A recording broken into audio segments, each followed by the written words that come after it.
What is up, everybody? Escape211 here. We are going to be looking at the implant system and the whole rework. I know I'm late on my video for this. I've been pretty busy, and a lot of you probably already know all the ins and outs of this, so I'm going to try to keep it short, but I want to give my overall thoughts. For me, in general, this is a very mixed bag, probably leaning slightly more to the negative, but we're going to talk generally about it. So I want to talk about the good.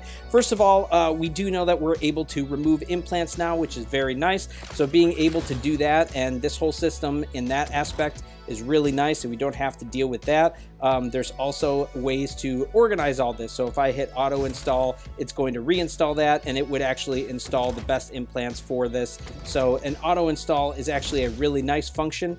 If you notice too, if I go to one that I haven't used, like this, I put gesture on here. I can auto install straight from here. But what's also nice is when I click on the implants, it will filter down the specific ones that are to my mech and to my weapon loadout, which is really nice. You actually can also filter things yourself, which is very, very good. So this quality of life type of stuff and the way this is organized for this is really nice. I do want to talk more about the market, but that's the overall stuff that I really do enjoy. There are certain aspects of how they've handled the pilots that I don't like. So I guess those are the general good things. The way we've been wanting to remove implants, the organizational system for all of this, and then also the organizational system even for the pilots. So now we have this pilot market, which is split between pilots and implants. If you look at the pilots on here, it's nice that we can see all of them. The cost of them and everything has not changed, but we can even see the ones that we don't actually have yet. So again, good organizational structure, and it flows very similar to the Gear Hub, like all of that. Now let's talk about the negative stuff, all right? The negative stuff we already know some about. Like if I were to go and scrap one of these implants, I would actually lose all of the value of the scrap aside from 30% of it.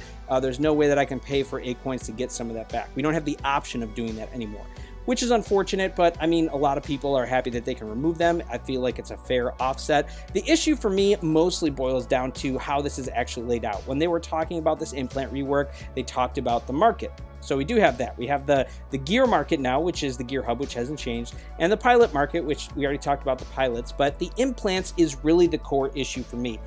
This is not a market to me, all right? This is not at all what I thought the market was going to be. Now, obviously, they don't have to do exactly what I thought, but when I think of market, I think of where you can go and you can buy everything in the market. That's not what this is. This is basically just the premium things that you can buy for legendary stuff if you want to pay the highest dollar for it on demand, or just being shuffled back to the implant crates to get the rest of the epics and the rares, which means that basically there's no specific way to get those. You can see some of these in the market for a time for in-game resources, but I really thought that these were going to be available for in-game resources too. To not have it is just really, I don't know, it's not the right naming convention if you wanted that to be the focus of this here.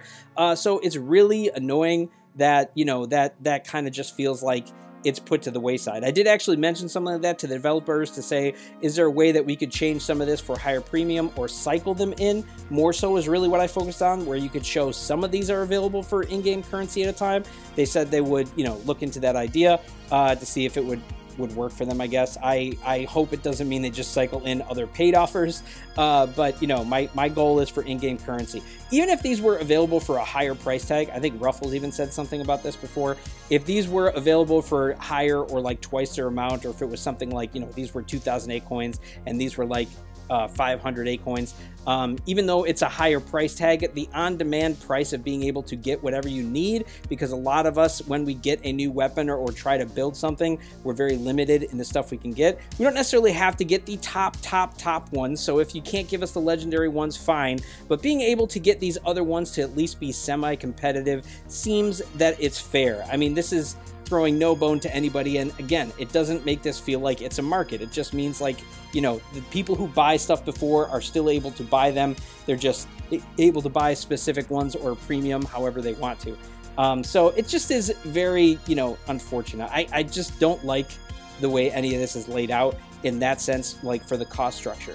The other thing that is concerning to me, and we did talk about this as partners, if you notice the general ones, the ability ones, we only have cooldown and duration right now in all facets. We don't have the ability damage. And Ruffles actually noticed this, asked the developers about this, and they said that this is intentional. All right, I'm assuming that they are going to be building more specific ability ones for different mechs now that they're all available for a price tag for people, so that we're going to see, like, you know, when you looked at Mimic, I think it has its own ability cooldown and duration. And if they continue to do that with other stuff and ones that have ability damage, I fear that they're going to be cycling out these generic ones as well. I mean, I'm just looking at it as a foreboding. I don't know if that's their overall intention, but they did intentionally take out the ability damage one. So I hate the way that sounds, because it just seems like they're trying to force us into very specific builds that force us to get more implants. I don't know. I really expected this to be more, or at least somewhat similar to how the Gear Hub is, where things are for a premium for a time, and then we eventually get access to them. That's not going to be the case here. Even though we have mods, which are the new latest and greatest and other thing that you have to pay for, we're still basically going to have to pay for our implants, or just get super duper lucky for something specific that we want, which will probably never happen. And this is the only way we're going to get it. I really don't like that. I hate the way that's laid out, and that's really the major point that makes this a more negative than a positive for me. But I will say I think that being able to remove implants and structure and be able to experiment more with different builds is a big plus. So I think that that's going to be a nice thing. The difficulty is just going to be that now, since we can't easily do mixed builds outside of a specific innate weapon ability, we're probably not going to be doing that much mixing anyway, because it's now specific or tied to the pilot in general. Some of that is a good thing, because it means that, you know, we're going to be limited in what we can do for some of that. Like somebody who wants to run 3 revokers, which is super common in the meta right now, that's going to be harder for them to do unless they have those 3 pilots. So I like aspects where it may discourage people to double or triple down on a certain build, but I do dislike how, again, it is limiting some of the build structure for experimentation and fun. But yeah, that's kind of where the mixed bag element of all this comes in. You guys can let me know your thoughts, though. What do you think of this overall? And feel free to comment below, as always, and we'll see you out there on the battlefield.